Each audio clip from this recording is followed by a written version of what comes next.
Alloh taoloning qudrati, Alloh taoloning bilimi, Alloh taoloning rahim shafqati, Alloh taoloning hikmati. Mana shu narsalardan xabardor bo'lsa inson subhanalloh deyishidan boshqa chorasi yo'q.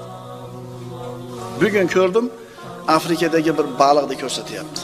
Subhanalloh demay iloji yo'q. Baliq qayerda yashaydi? Suvsiz qancha yashaydi? Bir kun yashashi mumkinmi? Yerda ko'mib qo'ysangiz. Bir hafta yashashi-chi? 4 yil yashar ekan bir baliq. Afrikada bir qurg'oqchilik bo'ladi-yu, oylab yomg'ir yog'may qurib ketadi. Shu ko'llarda, mana lujalarda, ko'lmelarda yashaydigan baliq bor ekan, kattagina ekan.